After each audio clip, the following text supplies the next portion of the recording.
Hi, I'm Liron Cohen. And I'm Mimi Torchin. And you're listening to Lady Parts TV, the podcast. Whee!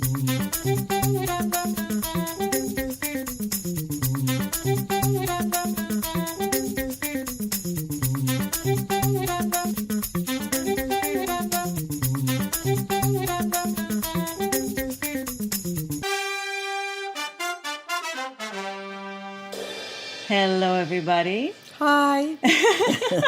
Mimi needs a bit of a jolt to wake her up. I know. I'm just really not very energetic today. Let's hope that the subjects that we're going to talk about are going to be so energizing that it will wake her up.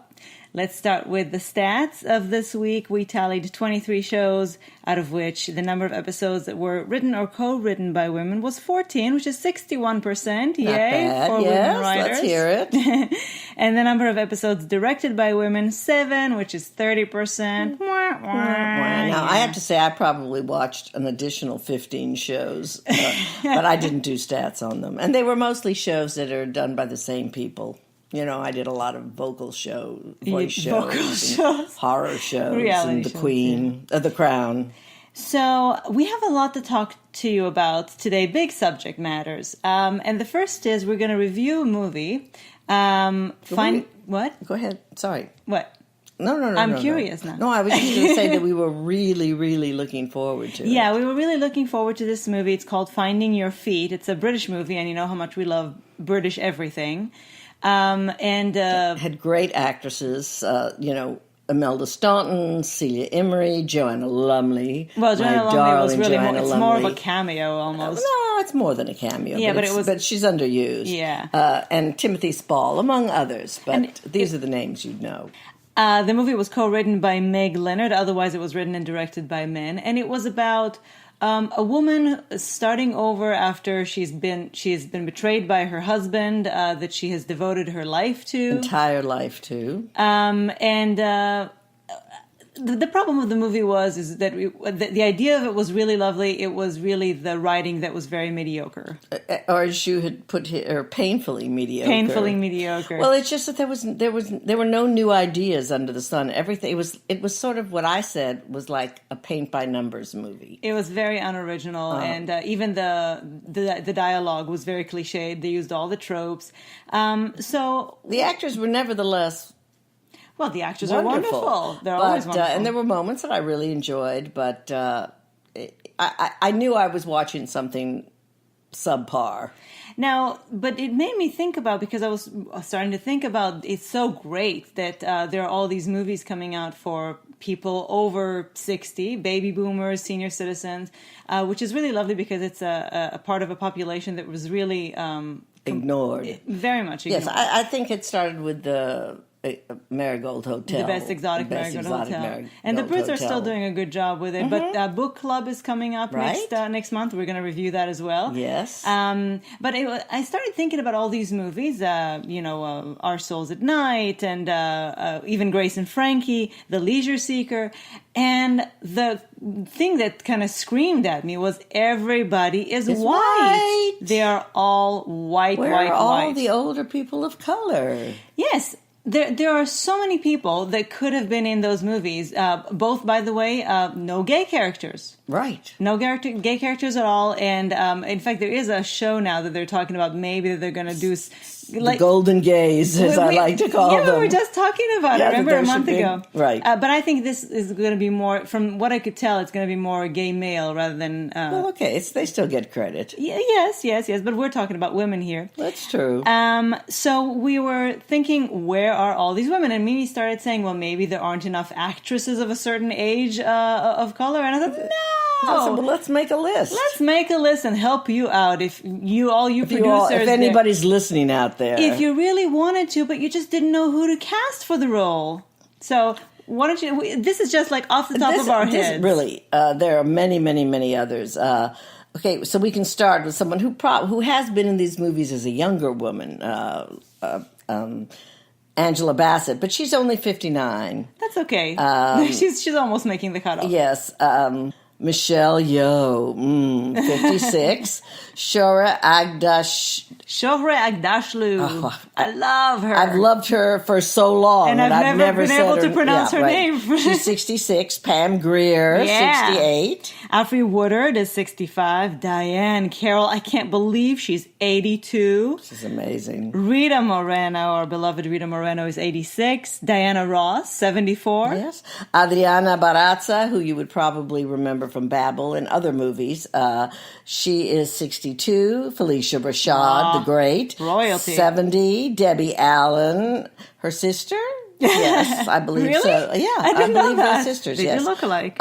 68. Loretta Devine, 69. Oh, she is divine, isn't she? Always. Lynn I Whitfield, adore her. 65. Raquel Welch. Yes, hello. I mean, I know 72. nobody thinks of her as being Latina, but she's, I believe, Mexican. Linda Carter, who I didn't know was, I think, part Latina, is 61. Beverly Johnson, 66. And Sandra Santiago, 61. And this is just really the tip of the gray iceberg. an easy list to compile. So I'm sure casting directors can do much better than this. Yes, that's what you're paid for. So I really hope that we can see more diversity in these movies. And age diversity, please. Color diversity. Color diversity, sexual orientation diversity. And there's another diversity, which we will get to in a minute when we talk about the Here and Now finale, but also ableness diversity. Yes, absolutely. Disability, disease is something, chronic disease more, is not something that's shown much on in movies or on television. So... Anyway, more diversity. And speaking of diversity... Dementia. I think dementia speaks of diversity. They do show disease as part of senior citizen movies, but it's part of their decline and death. Right. People of all ages have different disabilities, different chronic illnesses. It doesn't mean that they're about to die or that they're struggling with their mortality. It's just part of life. It's like, I love to say... Yes, but when you become 80, it becomes a little bit more... Yes, but it doesn't have to be the center of the story. No. It's like we used to say about gay people, it used to be the center of the story. Now you can have a storyline and just just have a gay person over there playing ping pong. Exactly. It's like on Madam Secretary when they love to show that woman in the wheelchair pass by. I know. And they do think it often. that's their nod to disability. I wonder what job she has. Speaking of diversity, though. Yeah. Now, my wife does not watch any longer the Voice. Well, I've never watched The Voice, but I am starting to like American Idol more. Which, as I said before, I'm really enjoying this year, much to my surprise. And the thing about these two shows, and all of the other actually shows. Well, we don't really watch this. Yeah, I do. I watch America's Got Talent. Oh, that's right. Is they are filled with diversity. The singers are all shapes, sizes, colors, nationalities, sexual orientation, gender. Which has now become, by the way, it's become just a regular part of the singers' stories. I remember when Clay Aiken was on American Idol, and it was all the buzz, but he didn't come out for years, and Adam Lambert, who everybody knew was gay right from the get-go, and finally did come out during the show. But now it's all a part of their stories that we hear in the beginning. And it's not even... No, every once in a while they say it's been a struggle or something, but it's quite amazing. And on American Idol this year, we have the fabulous, and I'm sure she's going to make it all... He's a he, actually. He's a drag queen. He's a drag queen. He's not a trans man. Ada Vox, who is just out of this world, and he's a regular American Idol contestant. This is the thing. He's not regular because he's the best. This is the thing that's making me like American Idol this season, even though I'm not into it. I love Ada, and I'm gonna watch at least Ada's parts because drag or non-drag, gender or not, whatever, the talent is enormous. It is so incredible, and the Voice has always had diversity. Because, no, I'm just talking about Ada's talent. Oh, Ada's talent is stunning, but actually the talent on the show is very good this year. It's and diverse. Chubby girls, Southern girls, Northern girls, lesbian boys of all colors, and I'm not sure about sexual orientations. I do know on The Voice well, there's several lesbian gay on the American Idol. Right. Married, beautiful, darling girl. And I girl. love how Ada is being embraced by all the judges and so supported and they're really rooting for her because the talent is so great. Yes, and on The Voice, of course, there's always been diversity because they're blind they can't auditions. see them, right. So I love that idea. And so if you want to get a nice dose of diversity and have some fun and listen to some great singing too, try The Voice and American Idol. Now, we did mention the finale of Here and Now. Last week. Yes, and I actually am not that inclined to talk about it as much as I thought that I would be. Unfortunately. Here and Now is an HBO show created by Alan Ball, who you might remember from 6 Feet Under, True Blood. Mm-hmm. And the show was so promising, but to me it fell on the mystery, mystical, paranormal, whatever you want to call it, that they built into the show's premise. To me, the show was always about its human side. It's about the experiences of these people and their family and their lives. Experience. It was never about this mystery. And the finale tried to be about the mystery, and it fell flat to me. But it is about the mystery to others. And so I do think that they needed to give us something. No, they needed to give us something. But what they gave us was not satisfactory. They needed to give us something, but this is the problem with all of these shows. The only show that actually managed to get it right was The Leftovers. Absolutely. Because the entire series was, again, focusing on the people and their experiences, but then they didn't try to resolve the mystery, but they gave us a resolution of the people's experience with what had happened. So it was quite remarkable. When you do something that's so kind of outlandish in the terms of the mystery, behind what's going on behind all this story, it's very hard to deliver in the end if you focus on that. If you focus on the people and how they react to that, then in their story world, it happened. They don't know what happened either. They don't understand it either, but they experience it. Well, fortunately, there are other mysteries happening in the show that they haven't addressed yet. So I'm hoping they're going to get a second season and that those will be a little bit more satisfactory than this 11-11 thing. Yeah, I would have been happier if it turned out to be more on the mental illness side rather than on the paranormal side. I do want to give them props, though, for doing the Kaleidos story with Duke. Yes. And something, again, that's very candidly done with humor. And, a guy who's, just living a life and dealing with a disease while he's doing it. That actually is a way of also showing his stress and his inability to manage it. Well, he's not living an authentic life anyway. Oh, you just said that word. I know, I hate that word. Authentic life, but in his case, it's really true. He isn't. True. He's lying. Yeah. Now, this week was a very what? I was going to say this week in domestic violence. We have a headline. This is how I titled this. This week in domestic violence, but it's true. This week was very heavy on the domestic violence, and especially the way we watched it because we watched things from another day. Yeah, we actually watched the two shows one after another. Bull from Tuesday and Law and Order SVU from Wednesday. We watched them one after the other, and they were both about the ugly underside of many marriages and relationships. And as I've come to call it, the injustice system. I mean, really and truly. Now, this was interesting because it was, I don't think they coordinated between the shows, but this was two stories that were very, most of these stories have the similar basic premise, but the results were very different.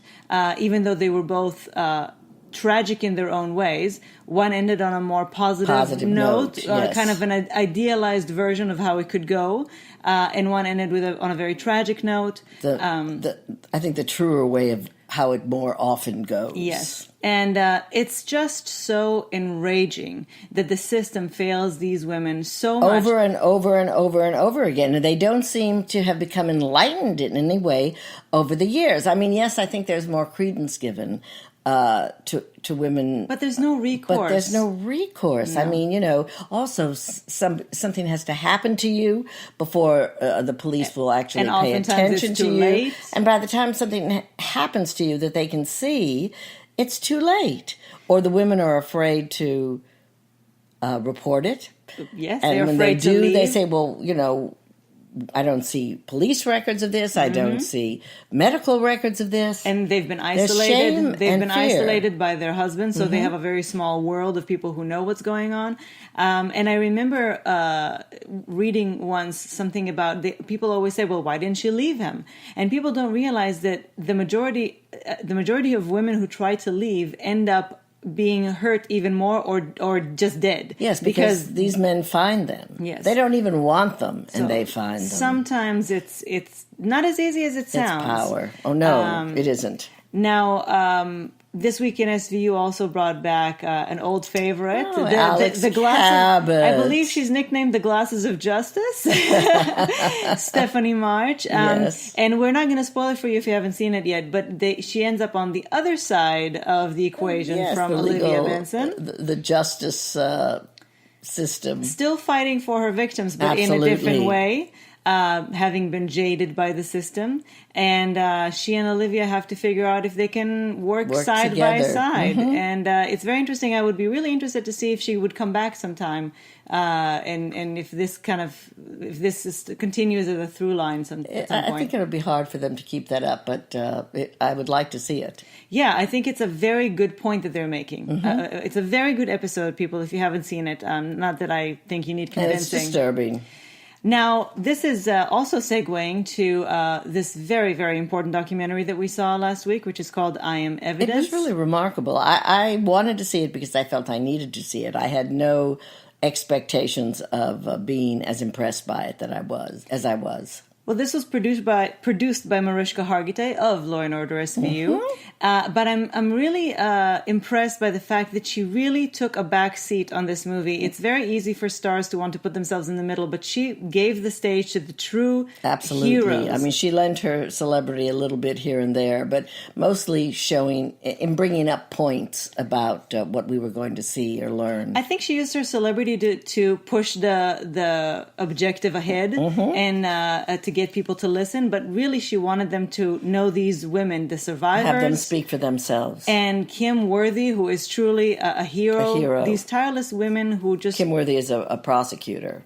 Who is really trying to fight this rape kit backlog. And what you find... And that's what it's about, the rape kit backlog. It's about that, and really to me what it exposes more than anything is how rape culture is really everywhere, including again the injustice system, where police and prosecutors and judges and juries oftentwhether expect to see a victim behave a certain way, and when they don't see it, then they don't believe it's not it. True.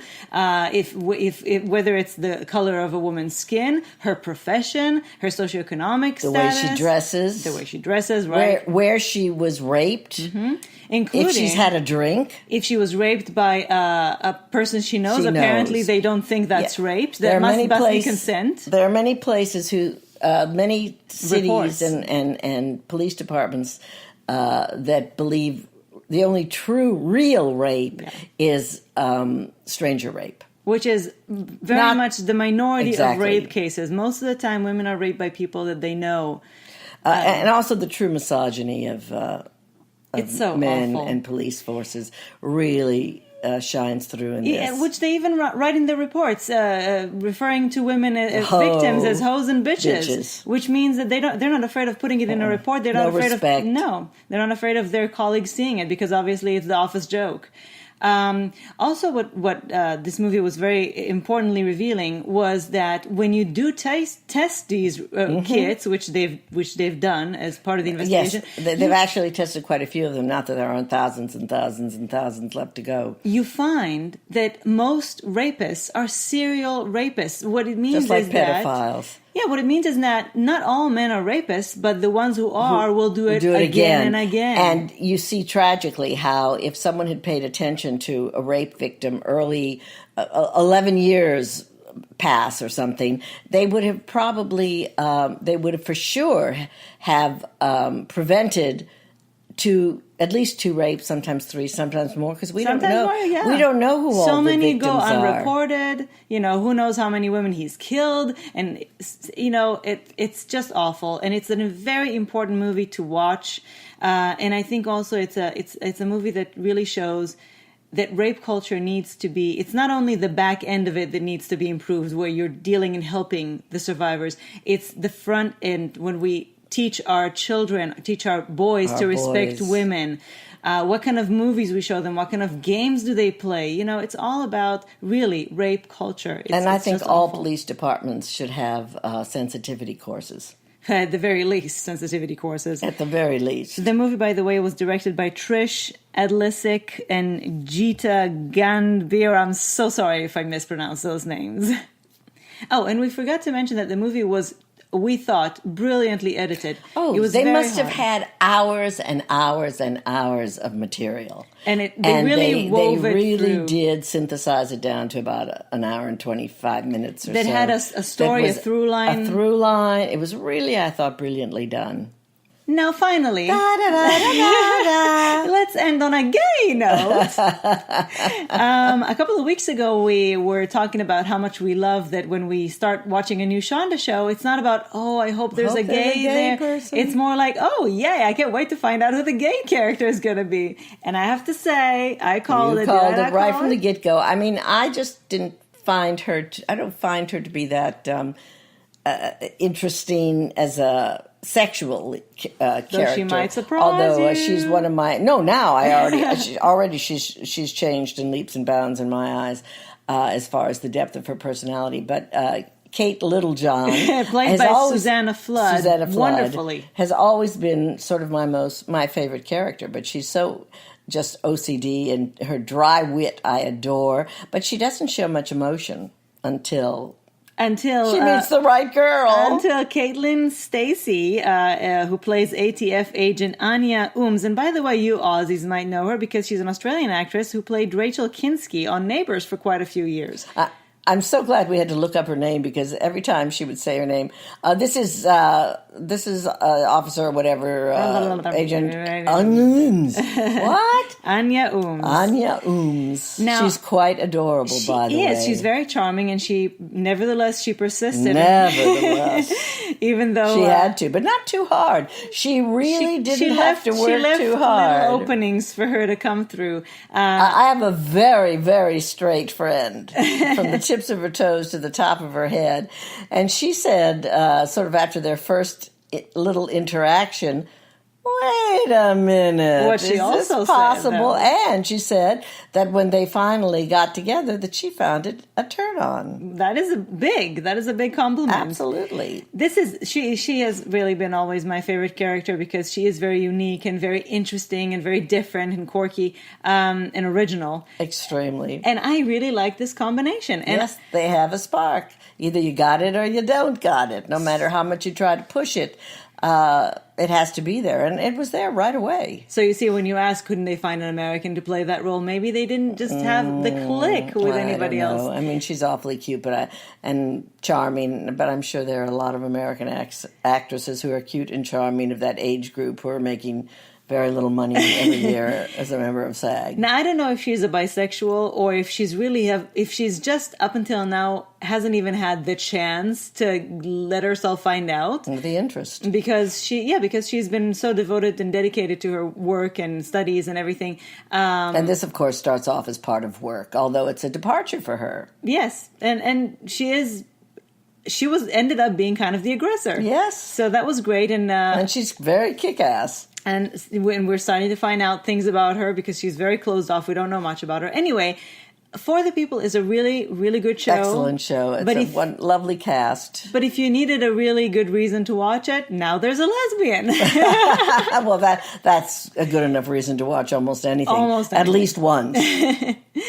So this is a good note to end a very kind of heavy podcast. Yeah, this was not heavy at all. Anyway, we will see you again next week. Thank you as always for joining us. Yes, and have a great week and weekend. Bye. Bye.